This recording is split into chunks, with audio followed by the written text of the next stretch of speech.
ఈరోజు మనము నిన్న త్రిగుణాలు గురించి చెప్పుకున్నాం. 3 గుణాలు వాటిట్లో ఈ సకల చరాచరము ఎలా ఉంది? మనం ఎలా ఉన్నాము? మన చుట్టూ ఉన్న వాళ్ళందరిని గూడా త్రిగుణాలలో గమనించుకున్నాం. తమోగుణంగా ఎలా ఉన్నారు? రజోగుణంగా ఎలా ఉన్నారు? అనేక జన్మలలో ఎంతమంది ఎలా ఉన్నారు? అనేకమైన ఆలోచనలతో రజోగుణాత్మకపు జన్మలు ఎలా ఉన్నాయి? సత్వగుణాత్మకపు జన్మలు ఇలాంటి వాళ్ళని గూడా మనం గమనిస్తూ ఉంటాం. వీళ్ళందరినీ స్పెషల్‌గా పనిగట్టుకొని మనం గమనించగలం. మనం చిన్నప్పటి నుంచి ఇప్పటి వరకు ఎంతోమంది మన చుట్టూ వాళ్ళున్నారు. ఇవన్నీ మనం ఎప్పుడైతే చెప్పుకుంటూ ఉన్నామో వీటన్నిటి గురించి అప్పుడు మీకు ఈ అంతా వీటన్నిటి యొక్క అవగాహన అనేది లోపల ఏర్పడుతుంది. స్పెషల్‌గా దాని వైపు దృష్టి పెట్టి నేనది చూడాలి, ఇది చూడాలి. గులాబీ పువ్వు వాసన ఇంతకు ముందే చూసారు. ఇప్పుడు నేను చెప్పగానే గులాబీ పువ్వు ఏ వాసనొస్తది అనంగాల్నే గబగబా ఎళ్లి గులాబీ పువ్వు తెచ్చుకొని వాసన చూసి చెప్పాల్సిన పని లేదు మీకు. ఎందుకంటే మీ లోపల దాని వాసన అనేది ఉంది. అది గుర్తించగలిగిన స్థాయిలో ఉంది. గులాబీ పువ్వు వాసన అని నేను అనగానే మీకది అది ఎలా ఉంటుంది స్మెల్లు అనేది మీకు గుర్తుకొస్తుంది. అలాగే ఈ లోకంలో ప్రాపంచికంగా మనం చూసినవన్నీ గూడా స్పెషల్‌గా ఎళ్లి పనిగట్టుకొని వీళ్ళు ఈ గుణాల్లో ఉన్నారు, వీళ్ళు ఈ గుణాల్లో ఉన్నారు, ఇలాంటి అరిషడ్ వర్గాలు వీళ్ళ మీద పనిచేస్తున్నాయి. ఇవన్నీ మీరు స్పెషల్‌గా ఎళ్లి ఎవరిని ఏలుబెట్టి గిల్లకండి. ఎందుకంటే వాటన్నిటి యొక్క అవగాహన మీలో ఉంది. ఇప్పుడు త్రిగుణాతీతము.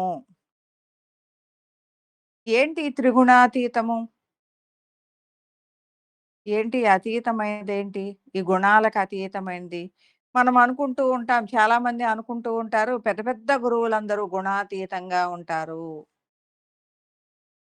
మరి గుణాతీతంగా ఉంటే గుణాలే లేనప్పుడు వాళ్ళు ఏం జేస్తారు? వాళ్ళ జీవనం ఎలా ఉంటుంది?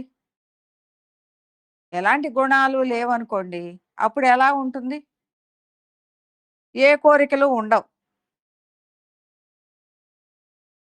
ఎలాంటి చలనము ఉండదు. చలనం ఉండాలి అంటే గుణాలుండాలి. దేనికోసం చలనమొచ్చింది? అవసరం కోసమే చలనమొస్తుంది. చలనము లేదు అంటే, జీవిగా ఉన్నప్పుడు చలనము లేదు అంటే ఏమవుతుంది?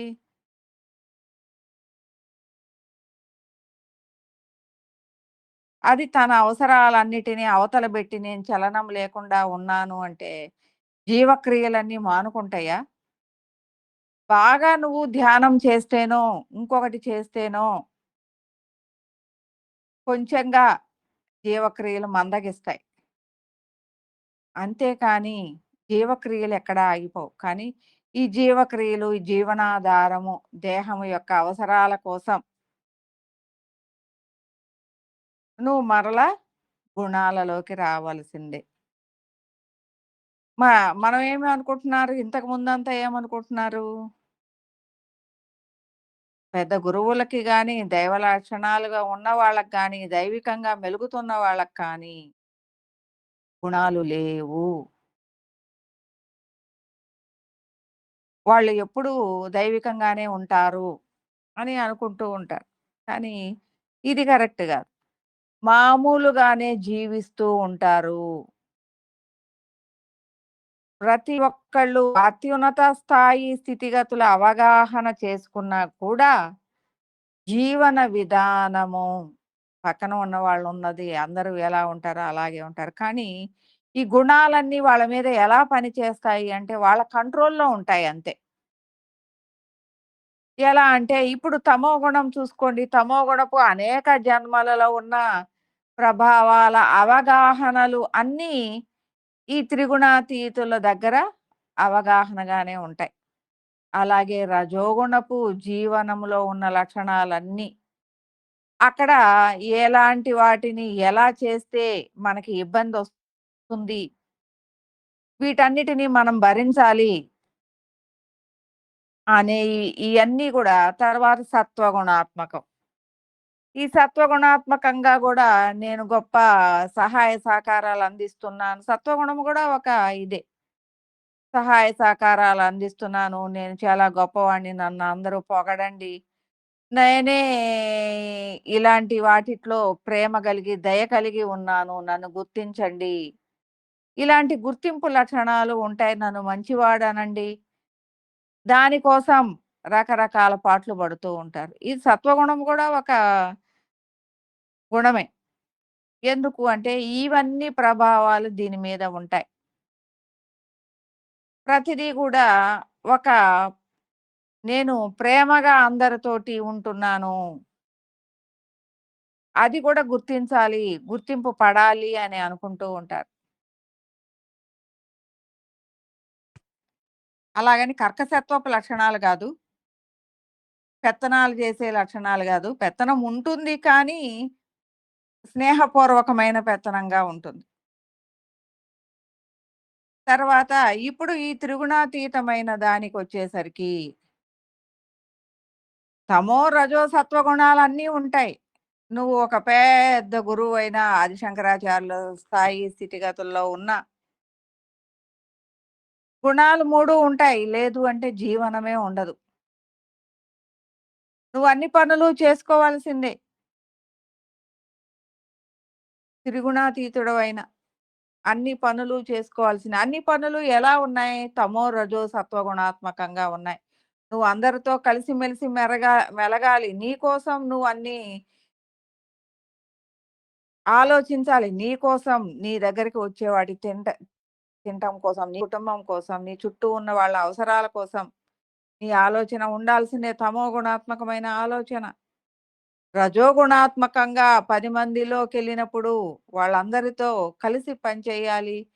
వాళ్ళ మీద ఎవరి మీదైతే ఆధిపత్యంగా ఉండాలో అది ఉండాల్సిందే. ఒక మేనేజర్‌గా నువ్వున్నప్పుడు, నువ్వు త్రిగుణాతీతుడు అయినా సరే, ఒక మంచి సాధకుడు అయినా సరే, కానీ నువ్వెలా ఉండాలో అక్కడ అలా ఉండాల్సిందే. కానీ ఇవన్నీ ఎలా ఉంటాయి అంటే తన కంట్రోల్‌లో ఉంటాయి. అరుస్తూ ఉంటాడు, తిడుతూ ఉంటాడు. కానీ తన లోపల కోపమేది ఉండదు. ప్రియంగానే ఉంటుంది. ఒక పని చేయటం కోసం అది గట్టిగా మందలిస్తుందే తప్ప, అక్కడ అదే రజోగుణంగా ఉన్న వాళ్ళ స్థితి ఎలా ఉంటదంటే ఊగిపోతారు. కోపంగా కా క్రోధము, మదమాత్సర్యాలు అన్నీ యాక్టివ్ అవుతాయి. అవన్నీ చిన్నగా మందగించాలి. అంటే చిన్నగా చల్లారాలి అనంటే అవన్నీ కూడా చాలా టైం పడుతుంది. ఒకసారి విపరీతమైన కోపమొచ్చింది అంటే అది తగ్గాలి అంటే చాలా టైం పడుతుంది. మన చుట్టూ గూడా ప్రకంపనల తాకిడి అనేది చాలా ఎక్కువగా ఉంటుంది. ఇక్కడికొచ్చేసరికి ప్రకంపనలుండవు. త్రిగుణాతీతంగా ఉన్న దానిలో రజోగుణాత్మకంగా తను పని చేయాల్సిన దానిలో పని చేస్తూ ఉన్నప్పుడు, ఆ కోప స్వభావాన్ని ప్రకటన చేస్తారేగా కానీ మదమాత్సర్యాలు అనేది కోపంలో ఉండవు. ఆ కోపం ఎలా ఉంటది అంటే, ఒక పని చేయటం కోసం వచ్చిన ఇది తర్వాత అది మామూలుగానే ఉంటుంది. ఒక తల్లి బిడ్డల్ని కోపంగా మందలిస్తుంది. కానీ అక్కడే కోపం రాదు. "నువ్వు ఇది చెయ్యి, ఇది చేయాల్సిందే, ఇది ఇలా ఉండాల్సిందే" అని చెప్తుంది. కానీ అక్కడ కోపం ఉండదు. ఎందుకు అంటే అక్కడ అలా ఉండాలి అని తెలియజేయటం కోసమే. అలాగే త్రిగుణాతీతుల్లో కూడా ఈ లక్షణాలన్నీ ఉంటాయి. కామ, క్రోధ, మద, మాత్సర్యాలు, లోభ, మోహాలు, రజోగుణము, తమోగుణము, సత్వగుణము యొక్క లక్షణాలన్నీ ఉంటాయి. ఇవన్నీ గూడా తమ కంట్రోల్‌లో ఉంటాయి. ఒక లోభత్వంగా ఉంటాడు. లోభంగా ఉన్నాడు అనంటే లోభత్వము అనేది తన మీద పని చేయదు.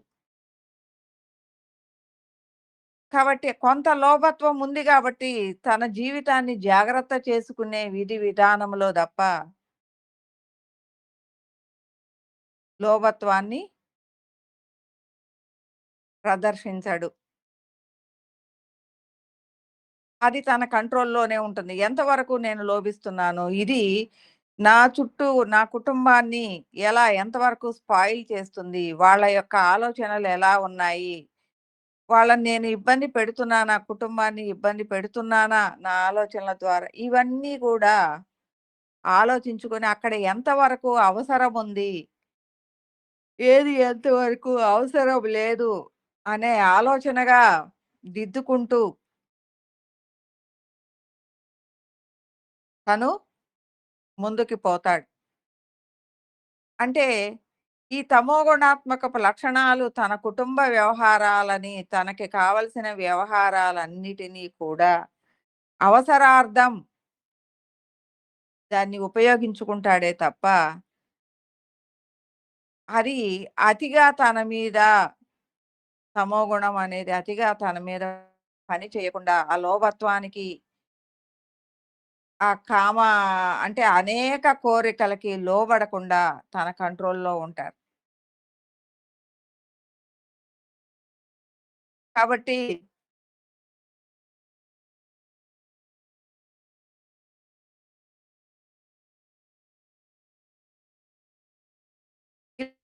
గుణాత్మకంగా గుణం కూడా మీద పని చేస్తూనే ఉంటుంది.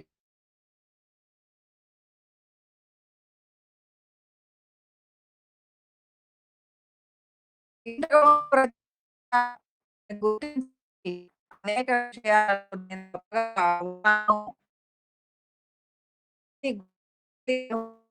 ఇప్పుడు ఎలా ఉంటుంది అంటే ఆ గుర్తింపు అవసరం లేదు. అనుకుంటున్నా. ఇది ఇష్టం. ఇది చేయాలని ఉంది. ఇలా ఇలా సహకరించడం ఉంది. ఇక్కడ సేవ చేయాలని సేవ భాగ్యాన్ని అంటూ చేసుకుంటూ పోవడం తప్ప ఇక్కడ గుర్తించాలి, గొప్పగా పొగడాలి అన్న ఆలోచన ఉండదు. ఇలాగా ఈ గుణాతీతంగా ఈ తమో, రజో, సత్వ గుణాలు అనేది తన మీద పని చెయ్యకుండా ఉంటాయి. ఎప్పుడైతే ఈ త్రిగుణాతీతుడుగా మనం అక్కడ చెప్పుకున్నాం. ఎక్కడ? కారణ స్థాయిలోకి వచ్చినప్పుడు వినయ, విశ్వాస, భావోన్నత ప్రియత్వాలు యాక్టివ్ అవుతాయి. వినయము అంటే సమత్వ భావన.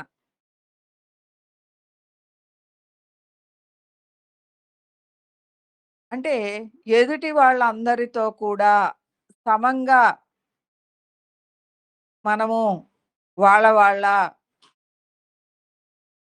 లోపాలన్నీ గూడా గమనించిన సమత్వ భావన కలిగి ఉన్నప్పుడు ఇలాంటి గుణాతీత లక్షణాలు వస్తూ ఉంటాయి.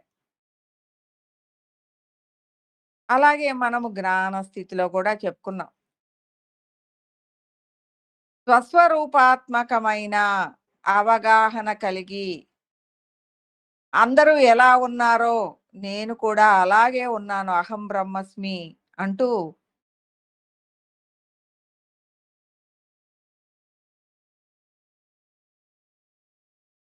ప్రతి ఒక్కదాన్ని అవగాహన చేసుకుంటూ ఇక్కడ మీ అందరికీ గూడా నేను ఒకటే చెప్తూ ఉన్నాను. ఇక్కడ మీలో ఉన్న స్థితిగతుల్ని నేను తెలియచేస్తూ ఉన్నాను. అంటే దేహము, దేహత్రయలో స్థూలం, సూక్ష్మ, కారణ, మహాకారణం, నాలుగోది పూర్తి ఆత్మస్థితి. అలాగే మనోస్థితి, బుద్ధిస్థితి, జ్ఞానస్థితి, 4 స్వస్వరూప స్థితి, పూర్తి ఆత్మస్థితి. ఇలాగే ఇక్కడికొచ్చేసరికి త్రిగుణాలు. ఇది గుణత్రయ. నాలుగవది త్రిగుణాతీతము, పూర్తి ఆత్మస్థితి. ఇక్కడ మీరు ఈ మూడిటిని పోల్చి చూసుకున్న 3 ఒకసారి మీలోనే ఉంది. స్థూలము మీలోనే ఉంది. మనోస్థితి మీలోనే ఉంది. తమోగుణపు లక్షణాలు మీలోనే ఉన్నాయి. సూక్ష్మము మీలోనే ఉంది. బుద్ధిమంతుల లక్షణాలు. నువ్వు స్థూలదేహంగా ఉన్నా గూడా, బుద్ధిమంతుడిగా ఉన్న లక్షణాలు అన్నీ నీలో ఉన్నాయి. అంటే తెలివి కలిగిన, వివేకము కలిగిన స్థితి, బుద్ధి స్థితి అంటే. నీలో కొంత వివేకం ఎప్పుడైతే కలుగుతుందో, చుట్టూ అన్నిటి గురించి ఆలోచించగలిగిన స్థాయిలో ఎప్పుడైతే నువ్వుంటావో అది బుద్ధి స్థితి అవుతుంది. అలాగే ఇక్కడ రజోగుణాత్మకమైన స్థితిలో గూడా ఇంతకుముందు తమోగుణాత్మకంగా ఎలా ఉంది? తన గురించే తాను, తన కోసమే తాను అన్నట్లుగా ఉంది. రజోగుణాత్మకంగా ఎలా ఉంది? 10 మందితో కలిసి తన కోసం తను బాగా చేసుకున్నా గూడా 10 మందితో తెలివితేటలుగా మసులుకోగలిగిన స్థాయిలో ఉంది. అంటే ఏముంది? సూక్ష్మ దేహము అనేది బహుముఖాత్మకమైన విన్యాసం చేస్తుంది. ఆ సూక్ష్మదేహము యొక్క ఆలోచనలన్నీ గూడా చాలా తేలిగ్గా ఈ పాంచభౌతిక దేహంగా రిసీవ్ చేసుకోగలిగిన స్థాయిలో ఎదిగింది. ఇంతకుముందు రిసీవ్ చేసుకోల ఆత్మస్వరూపము అందించినా గూడా ఒకటే టైపు విధంగా తన కోసమే తాను అన్న విధంగా ఉంది. ఇప్పుడు అలా కాదు.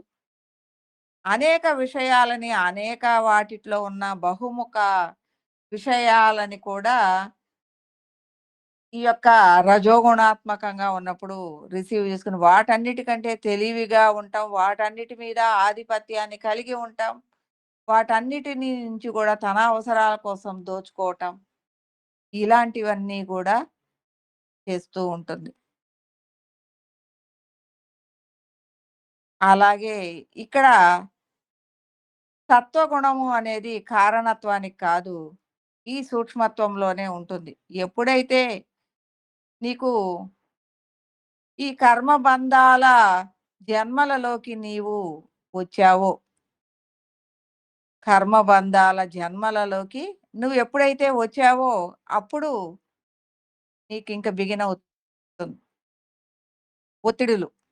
నీ చుట్టూ అనేక విషయాలలో నీవు అన్నిటి వైపు దృష్టి పెట్టి ఆగిపోతూ ఉంటావు. ఇలా జేస్తే ఏమవుతుందో, ఇలా చేస్తే అంటే ప్రతిదానికి భూత భవిష్యత్తుల వైపు నీ దృష్టి ఉంటుంది. ఎప్పుడైతే త్రిగుణాతీతానికొస్తావో ఈ భూత భవిష్యత్తులు నీ మీద పని చేయకుండా వర్తమానంలోకి నీవు వచ్చేస్తావు.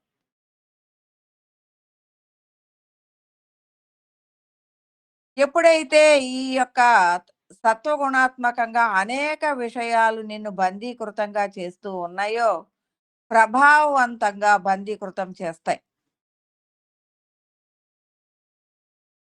ఇక్కడ సంచిలో పెట్టుకొచ్చుకున్నారు కర్మలు, సంచిత ప్రారబ్ధ, ఆగామి కర్మలు అని చెప్తూ ఉంటారు. ఇక్కడ స్పెషల్ సంచులేమీ లేవు. నీవు దృష్టి పెట్టేదే నీ సంచి.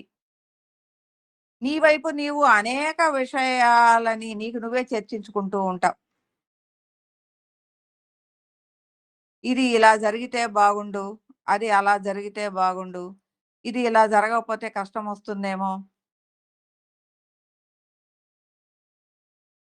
ప్రతి ఒక్కళ్ళది కూడా మీరే గాదు. ప్రతి ఒక్కళ్ళది కూడా ఆలోచించుకునే స్థితిగతుల్లో ఉండి నెత్తినేసుకుంటూ ఆ కర్మలన్నిటిని కూడా పోగేసుకుంటూ ఉంటాం. ఇక్కడ మన చుట్టూ ఉన్న ఊచలని అంటే మనం బెట్టుకున్న ఊచల్ని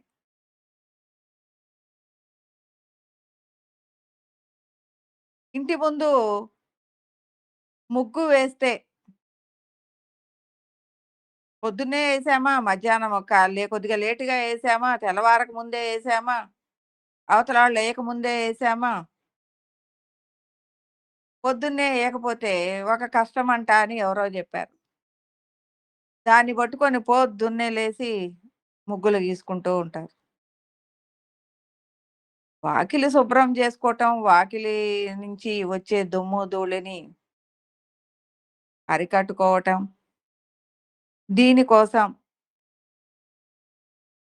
కొంచెం నీళ్లు చల్లి అక్కడ అలంకరిస్తారు.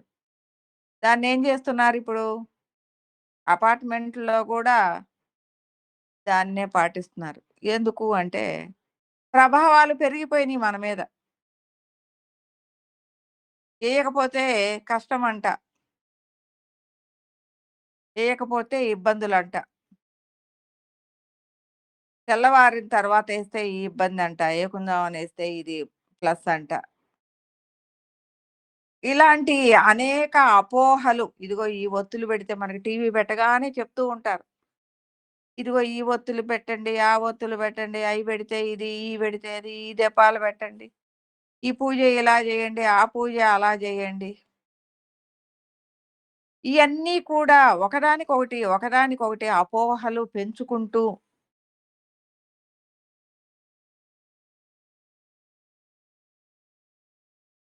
వాటి మీద ఆలోచనలతో సతమతమవుతూ ఉంటాం.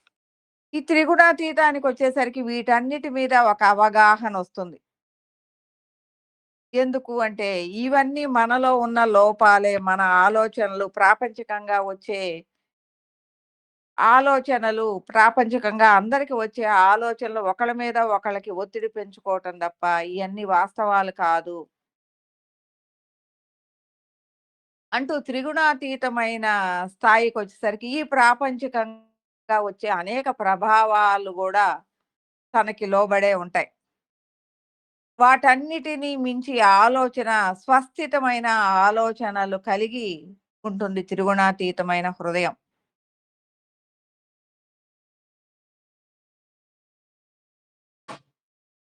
అలాగే ఎప్పుడైతే ఈ యొక్క తమో, రజో, సత్వగుణాత్మకంగా అనేక కర్మలు తాను తెచ్చుకొని ఉన్నారో, ఈ త్రిగుణాతీతమైన ప్రయాణంలో తాను నిమిత్త మాత్రంగా వీటిని జీవితాన్ని చేసుకుంటూ ముందుకి నడిపించుకుంటూ ప్రయాణం చేస్తూ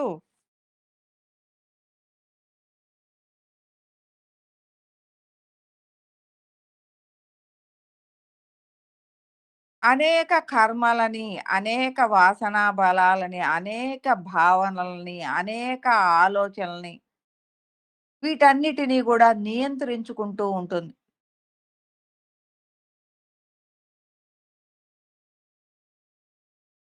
ఇవన్నీ కూడా తన యొక్క ఎరుకలోకొస్తాయి. తన పనులు తన చుట్టూ ఉన్న అనేక పనులు చేసుకుంటూ కూడా వీటన్నిటిని ఎరుకలో ఉంచుకొని వాటి ప్రభావాలు మీకు ప్రాపంచికంగా ఉన్న ప్రభావాలు బాగా పనిచేస్తూ ఉంటాయి. మన చుట్టూ ఉన్న వాళ్ళందరి మీద పనిచేస్తూ ఉంటాయి. వాళ్ళందరి ప్రభావాలు మన మీద కూడా ఉంటాయి.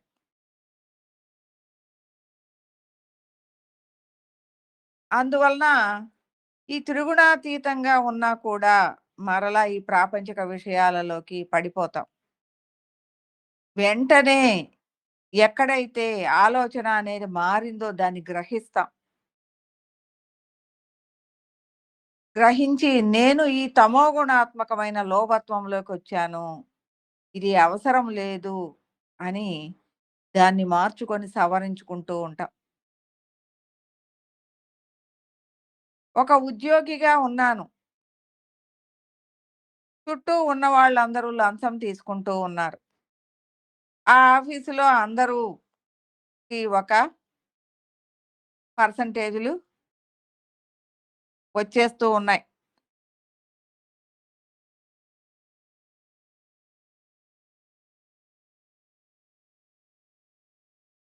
అలాగే నేను కూడా కొన్ని అవసరాల కోసం, ఇంట్లో ఉన్న ఇబ్బందుల కోసం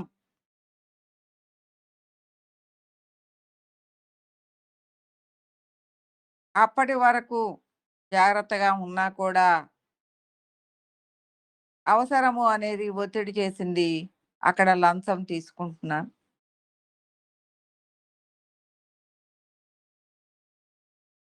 నా ఆలోచన అనేది రిసీవింగ్ చేసుకునేటప్పుడు నాకు నేను ఎక్కడికి పడిపోతున్నాను? ఇది అవసరముందా? ఎంతవరకు ఈ కష్టమనే ఒత్తిడి ఉంటుంది అనే ఆలోచనతో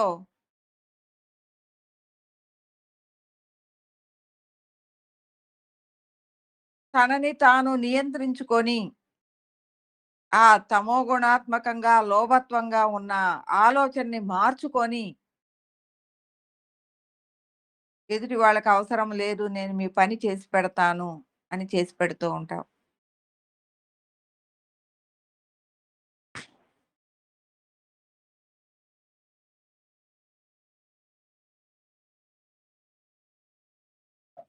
అలా తనకి తాను ఎరుకలోకి తెచ్చుకుంటూ ఉంటారు. ఎలా ఉంది? ఇలా ప్రతి విషయంలోనూ రజోగుణాత్మకంగా ఉంటాయి, సత్వగుణాత్మకంగా ఉంటాయి. నేను మీ అందరికీ గూడా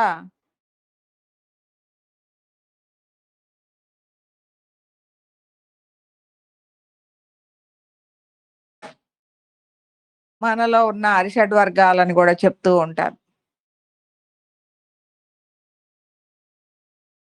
ఈ అరిషడ్ వర్గాల ప్రభావము అనేది మన మీద ఒత్తిడిలు చేస్తూ ఉంటుంది. నాకు కోపమే లేదు. నేను బాగా ఎదిగాను.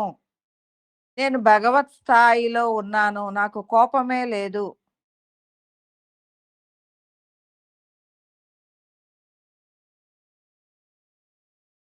అని నేను చెప్తూ ఉన్నాను మీకు క్లాసులో.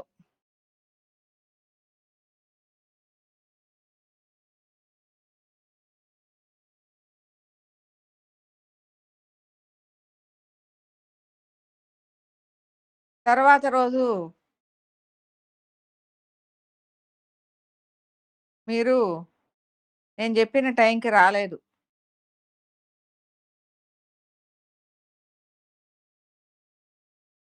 నేనేం జేశాను? మీ అందరి కోసం ఎదురు చూస్తూ ఉన్నాను.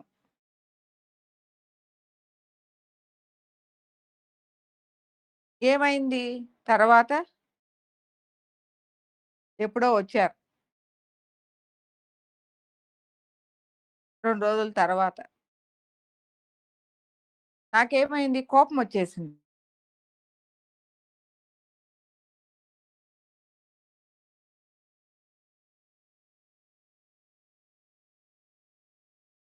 ఎంత కోపము అంటే, నేను చెప్తాను అంటే వీళ్ళు రాలేదు.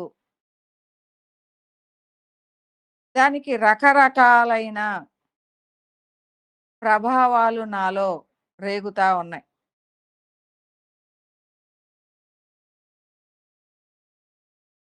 నేనంటే లెక్కలేదు వీళ్ళకి. నేను చెప్పిన మాట వినటం లేదు.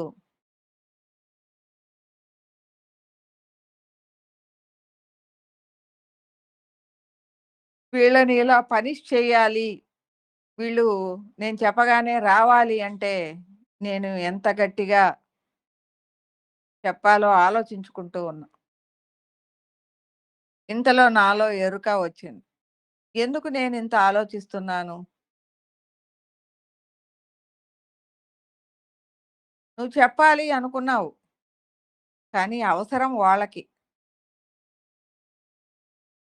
నీకు తెలుసు నువ్వు గూడా ఒకప్పుడు ఇలాగే చేశావు. నీకిప్పుడు చెప్పాలి, వాళ్ళందరిని ఉద్ధరించాలి, వాళ్ళకందరికీ ఇదంతా తెలియచేయాలి అని ఉంది. ఆ తపనే నిన్ను వాళ్ళు రాలేదు అన్న కోపానికి గురి చేస్తుంది. కానీ, ఒకప్పుడు నీవు కూడా ఇలాగే ఉన్నావు. నీ గురువు చెప్తూ ఉన్నప్పుడు, నువ్వు అర్థం చేసుకోలేని స్థాయిలో, ఆ విషయ అవగాహన లేని స్థాయిలో, ఆ తపన లేని స్థాయిలో నువ్వున్నావు అనేది గ్రహించు అనేది గుర్తు చేస్తుంది నాకు. నా లోపలే ఉంది దాని తాలూకు నాలెడ్జ్.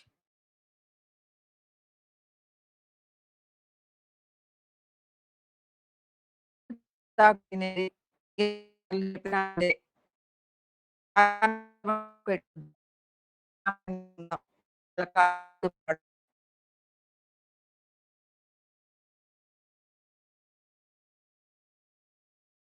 ఇంకా కూడా అలా చేసుకుంటాం.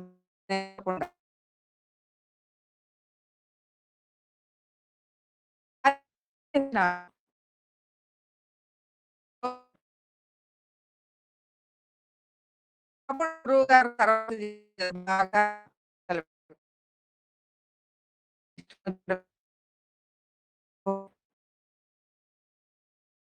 స్విచ్ ఇప్పుడు నాకే అంటే నేను తపన పడుతున్నాను. నాకున్న విషయ పరిజ్ఞానము, అవగాహన వాళ్ళకి అందచేయాలి. కానీ వాళ్ళకి ఆ అవగాహన, పరిజ్ఞానం లేదు గదా! వాళ్ళున్న స్థాయిలో వాళ్ళున్నారు. కానీ దాన్ని అర్థం చేసుకొని, నేను నా ఆలోచన మార్చుకున్నాను. ఎందుకు కోపం పడాలి? వాళ్ళే చిన్నగా అర్థం చేసుకొని ముందుకి వస్తారు. అన్న నేను దాన్ని ఆ ప్రభావాలు నా చుట్టూ ప్రభావాలు ఎవరి మీద పడతాయి? నా మీదే పడతాయి. నేను కోపంగా, లోభంగా, ఆవేశంగా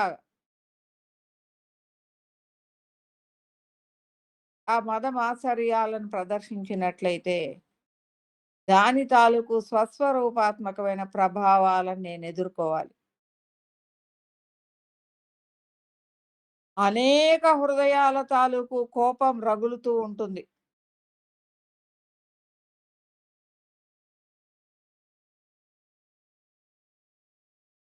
అంతకుముందు జెప్పేదాన్ని క్లాసుల్లో. ఈశ్వరుని కోపం వస్తే లోకమంతా అల్లకల్లోలం అవుతుంది ఎందుకు అని.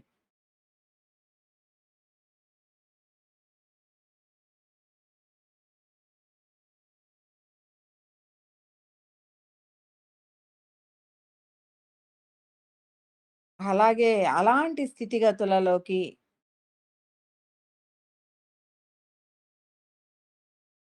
వెళ్ళకుండా స్వస్వరూపాత్మకంగా నిర్మల శాంతి ప్రకాశానంద స్థితిలో ఉండాలి. లేదు అంటే తను ఎంతవరకు వ్యాపకత్వం చెంది ఉంటుందో అంతవరకు ఆ కోపం యొక్క ఉగ్రత్వము వ్యాపించి ఉంటుంది. దాని ప్రభావం గూడా ఇక్కడ నేను ఒక రూపంగా ఉండి,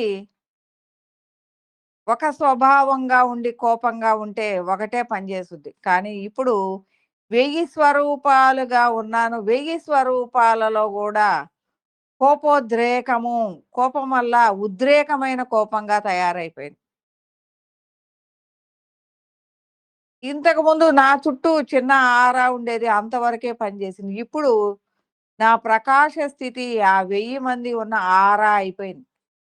అంటే చాలా పెద్దదయిపోయింది. ఇప్పుడు ఈ ఆరా అంతా గూడా కోపిష్టి స్వభావంగా తయారైంది.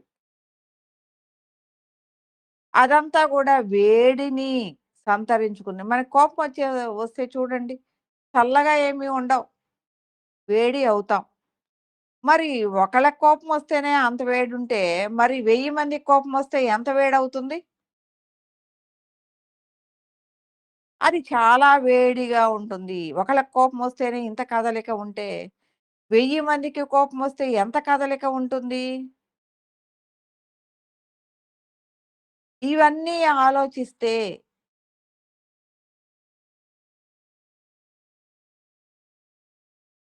గమనిస్తే తెలుస్తుంది.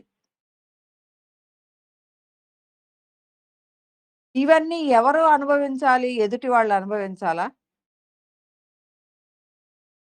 నీ కోపమే నీ శత్రువు. దయ చుట్టంబు.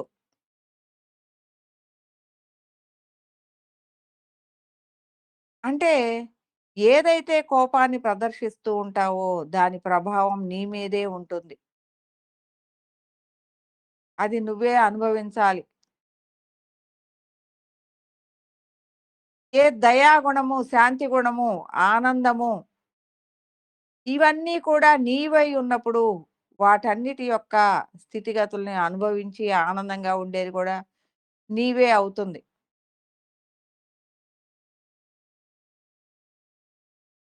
ఇవన్నీ ఇప్పుడు ఒకటిగా ఉన్నాయి, 1000గా అవుతాయి.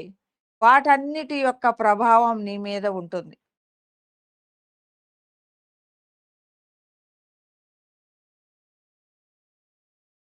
అందువలన ఇవన్నీ కదలికల విషయాలు దాని యొక్క అవగాహన స్థితిగతులు అనేది త్రిగుణాతీతంగా మనం ఉన్నప్పుడు అర్థమవుతూనే ఉంటుంది. ఎందుకు అంటే ప్రయాణం చేసేటప్పుడు ప్రతిదాన్ని అనుభవిస్తూనే ఉంటాం. ఇక్కడ నిన్ను నువ్వు అధ్యయనం చేసుకునేదే ప్రయాణం.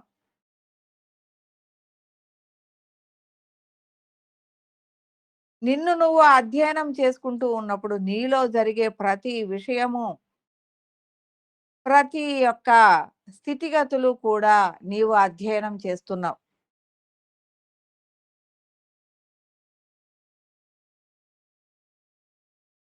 కాబట్టి నువ్వు ఎలా ఉన్నావు? నీ యొక్క ప్రతి స్థితిగతులని, గుణాలని, అరిషడ్ వర్గాలని, నీ మీద ప్రభావాలని, వీటన్నిటినీ కూడా నువ్వు ఎరుకలో ఉంచుకొని నీ జీవితాన్ని గుణాతీతంగా, గుణాలు ఎరుకలో ఉండి నీ కంట్రోల్‌లో ఉంటాయి. కానీ ఇవన్నీ గూడా నీలో ఉన్నాయి గాబట్టే నువ్వు పని చేస్తూ ఉన్నావు. జీవితాన్ని అనుభవిస్తూ ఉన్నావు. జీవితాన్ని నడిపిస్తూ ఉన్నావు. అందరితో కలగలిసి ఉన్నావు. ఇంతకుముందు ఈ మంజులమ్మ ఒక రకంగా ఉండేది. ఇప్పుడు చాలా నెమ్మదించిందే.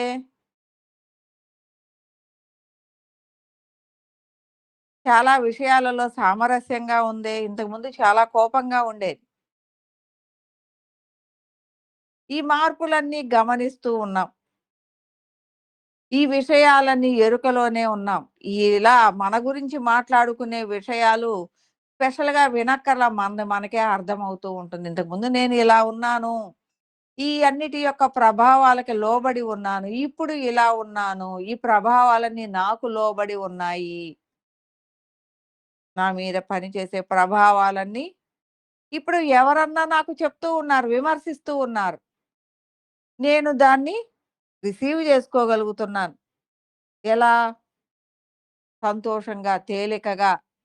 అవును కదా! ఇది నా లోపమే. నాలో ఉన్న ఈ లోపమే. దాన్ని వాళ్ళు చెప్తూ ఉన్నారు అంటే దాన్ని నేను సరి జేసుకోవాలి. స్పెషల్‌గా వచ్చి నీ దగ్గర ఈ లోపం ఉంది అని ఎవరు చెప్పరు. దాన్ని విమర్శిస్తారు. ఆ విమర్శ అనేది మనం సద్విమర్శగా తీసుకున్నట్లయితే ఆ లోపాన్ని సరి చేసుకోవచ్చు. సరి చేసుకుంటాం. వాళ్ళు ఎలా అయినా ఏ ఆలోచనతోటైనా అన్నయి. కానీ మనమేమో ఎలా ఉంటాం? ఆ లోపాన్ని సరి చేసుకుంటాం. ఆ విమర్శ వచ్చింది అంటే అది మనలో లోపంగా వాళ్ళు చూస్తున్నారు. అది అర్థం చేసుకోవాలి. అర్థం చేసుకొని దాన్ని సరి చేసుకుంటాం. ఇలా నిత్య జీవితంలో భూత భవిష్యత్తుల యొక్క అవగాహనతో నీ చుట్టూ ఉన్న విషయాలలో నీవు గుణాలకి అతీతంగా గుణాలలో ఉంటూనే గుణాతీతంగా నీ జీవన విధానము అనేది ప్రతి ఒక్కటి ఎరుకలో ఉంటూ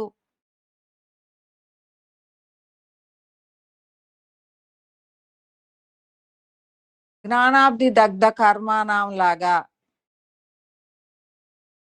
అనేక విషయాల అవగాహనతో నీ యొక్క జీవన విధానము అనేది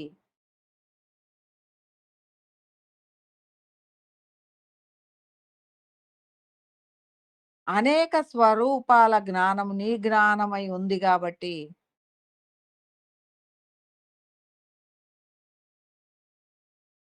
నీలో ఉన్న లోపాలని నీవు చాలా తేలికగా ఎరుకగా సరి చేసుకోగలుగుతున్నావు. ఇలాంటి ఈ త్రిగుణాతీతంలో కూడా మనము ఇవాళ ఉన్నట్టు ఒక సంవత్సరం తర్వాత ఉండం. ఇంకా ఈ గుణాలని ఇంకా మొదట్లో ఇది నేను ఇందులో పడిపోతున్నాను అని చెప్పుకుంటూ ఉంటాం. ఒక సంవత్సరం అయిన తర్వాత 1, 2, 3, 4, 1, 2, 3, 4 ప్రతి దానిలో గూడా మనం ఎదిగే స్థితిగతులలో 1, 2, 3, 4 అని చెప్పుకుంటూ ఉంటాం. కొంతకాలమైన తర్వాత స్పెషల్‌గా నేను ఈ ఎరుక తెచ్చుకున్నాను, ఇలా ఉంది అనేది అనుకునే పని లేదు. ఒక పని చెయ్యబోతాము.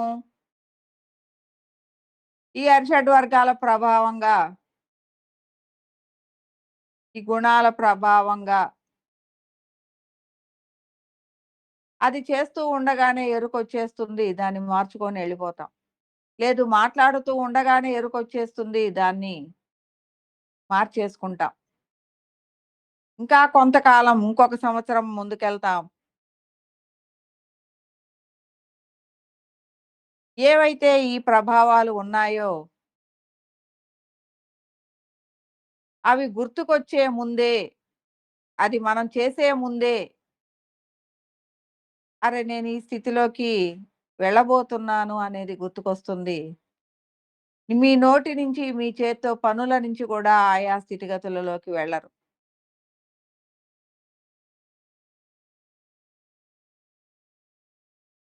ఇంకా కొంతకాలం అయ్యేసరికి పూర్తిగా హృదయ స్థితిలో ఉన్న ఆత్మస్థితి యొక్క ఆలోచన అనేది మీ హృదయ కనెక్టివిటీ ద్వారా ఏదైతే పని అవసరమో ఆ పని చేసుకుంటూ ఉంటాం.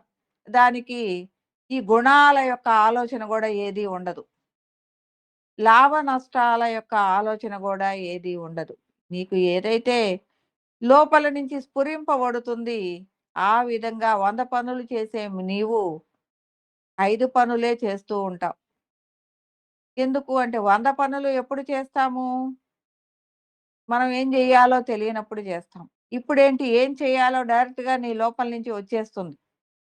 అది చేసుకుంటూ వెళ్ళటమే వేరే ఆలోచనలు ఉండవు దాని మీద ప్రభావాలు.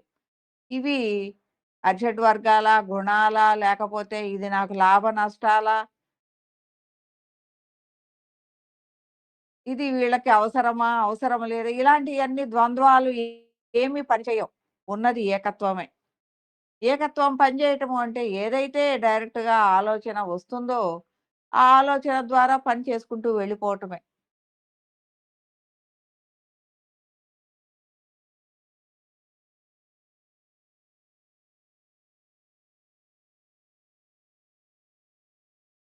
ఒకళ్ళకి ఒక అవసరం వచ్చి డబ్బులడిగారు.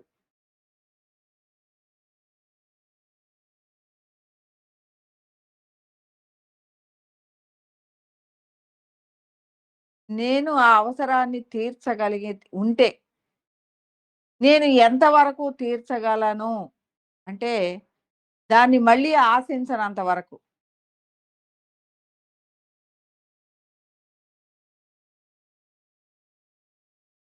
వాళ్ళొక 50 ఏళ్ళు అడిగితే, నా దగ్గర 5,00,000 ఉన్నాయి. కావాలంటే వడ్డీకిస్తాను. నాకు వడ్డీ సక్రమంగా ఇచ్చేవాళ్ళు ఎవరన్నా ఉంటే చెప్పు.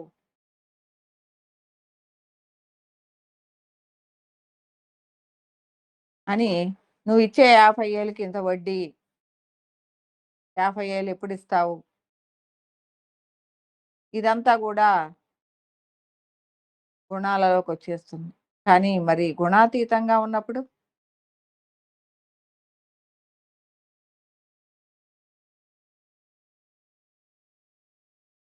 నువ్వు 50 ఏళ్ళు వాళ్ళు అవతల వాళ్ళు అడిగినప్పుడు నువ్వు ఎంతైతే ఇస్తావో దాన్ని గురించి ఆలోచించనంత వరకు. వీళ్ళు ఇస్తారా? ఇవ్వరా? రేపు ఈ డబ్బులు గనక ఇవ్వకపోతే నేనెంత ఇబ్బంది పడతాను? నా అత్యవసరమైన అవసరాలు నుంచి నేను ఎంత ఇబ్బంది పడతాను? ఇవి ఇవ్వనప్పుడు, వీటి నుంచి నేను ఎలా ఈ డబ్బులు ఇచ్చి అవి రాకపోతే ఎలా బయటపడాలి? అన్న ఆలోచన అనేది నీ లోపల ఉండాలి. కాబట్టి దానికి ఇబ్బంది లేని స్థాయిలలో నువ్వు ఆ 50,000 ఇచ్చేసి దాని గురించి ఆలోచించకూడదింక. వాళ్ళిస్తారా లేదా అని.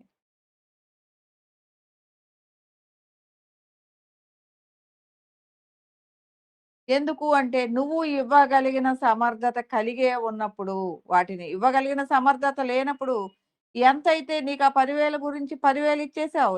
నా దగ్గర ఇంతవరకే. ఇంక వేరే ఎక్కడైనా చూసుకోండి. ఎందుకంటే ఆ 10,000 గురించి నువ్వు చించాల్సిన అవసరం లేదు. ఇచ్చినా, ఇవ్వకపోయినా దానికి ఎలాంటి వడ్డీలు, గిడ్డీలు ఇవాలాంటివన్నీ గూడా త్రిగుణాతీత స్థాయిలో ఆత్మస్థితిలో ఆశించరు. అది ఇచ్చామా వాళ్ళ అవసరం కోసం, వదిలేసామా. ఇలాగా వడ్డీలు, డబ్బులు ఇలాంటియన్నీ గూడా గుణాలలోకి పడిపోతూ ఉంటారు. ఎందుకంటే వడ్డీ కోసం ఆశిస్తూ ఉంటారు. ఆ ఆలోచనే వాళ్ళని నిరంతరము వాళ్ళ గురించి నువ్విచ్చిన 10,00,000 కంటే గూడా 10,00,000కి ఎంత వడ్డీ? ఈ నెల ఇస్తారా? ఇవ్వరా? ఇస్తారా? ఇవ్వరా? ఇస్తారా? ఇవ్వరా? ప్రతి నెలలో 100 సార్లో వాళ్ళ గురించి ఆలోచిస్తూ ఉంటారు. ఈ వడ్డీ గనక ఇవ్వకపోతే అసలు కోసం పోతాం అన్నమాట అప్పుడు. ఎందుకంటే అసలు గూడా పోయిద్దేమో వడ్డీ ఒక నెల, 2 నెలలు ఇవ్వలేదు. ఈ అసలు గూడా పోతుందేమో ఇక నిరంతరం ఇంతకుముందు వడ్డీ గోల, ఇప్పుడు అసలు గోల. ఇచ్చిన దగ్గర నుంచి ఏమైంది? దీని గోలే సరిపోయింది అవతలాళ్ళ ఆలోచనలే. మరి అదే బ్యాంకులో యేసుకుంటే ఎంతో కొంత తక్కువ వడ్డీ. అది దానికది జమ అయిపోతుంది. నీ డబ్బులు నీ చేతిలోనే ఉంటాయి. నీ యొక్క ఆధ్వర్యంలోనే ఉంటాయి. అయి ఎప్పుడు గావాలన్నా తెచ్చుకోవచ్చు.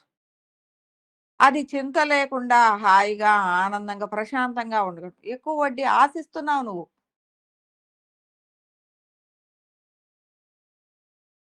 ఆ ఆలోచన ద్వారా ఎక్కడ శాంతిగా ఉండాలి? డబ్బులు అనే మనస్తత్వం నుంచి బయటికి రావాలి. శాంతిగా ఉన్నామా లేదా? ప్రశాంతంగా ఉన్నామా లేదా? మనకెందుకు ఈ ఆలోచనలన్నీ? వీటన్నిటిలో పడిపోతున్నాము అనేది గ్రహించగలగాలి. ఏది అవసరమా అని చూసుకోవాలి. చుట్టూ ఉన్న వాళ్ళతోటి పోల్చుకోవాల్సిన పని లేదు.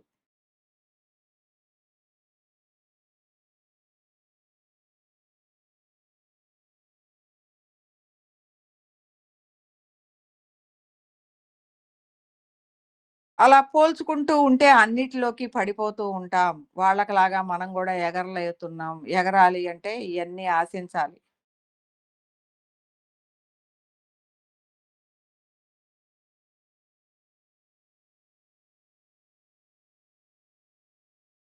అలా ఎగరాలి అనుకుంటే అన్నిటిలోకి జారిపోతూ ఉంటాం.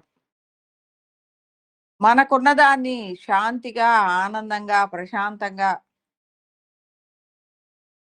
అనుభవించే ఆలోచన మాత్రమే ఉండాలి.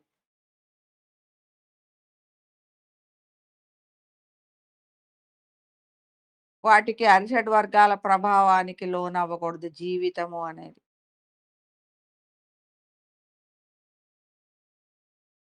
ఇవన్నీ గూడా త్రిగుణాతీత లక్షణాలు. ఈ ప్రభావాలని గ్రహించగలగటమే త్రిగుణాతీతం.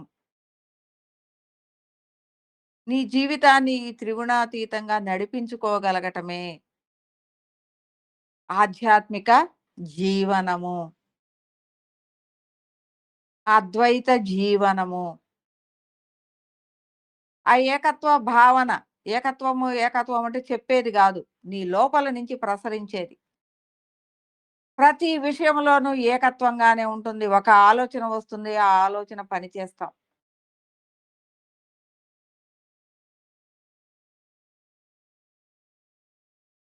అంతేగాని 100 ఆలోచనల్లో ఒకదాన్ని నాకేది లాభమో దాన్ని చేస్తాము అనేది ఉండదు. ఆ ఒక్కటే ఆ ఏకత్వంగా జరిగే ప్రభావము అనేది మనలో నుంచి ప్రయాణం చేస్తూ మన జీవితాన్ని ప్రభావితం చేస్తూ ఉంటుంది. ఏకత్వ స్థితి అదే అద్వైత స్థితి. అద్వైత జీవనము. కొత్త పదం. అద్వైత జీవనము. ఎందుకంటే ఆ ఏకమైన ఆలోచన, ఏకమైన ప్రభావము ద్వారా నీ జీవితం నడిపింపబడటమే అద్వైత జీవనం. ఇదే త్రిగుణాతీత జీవనము.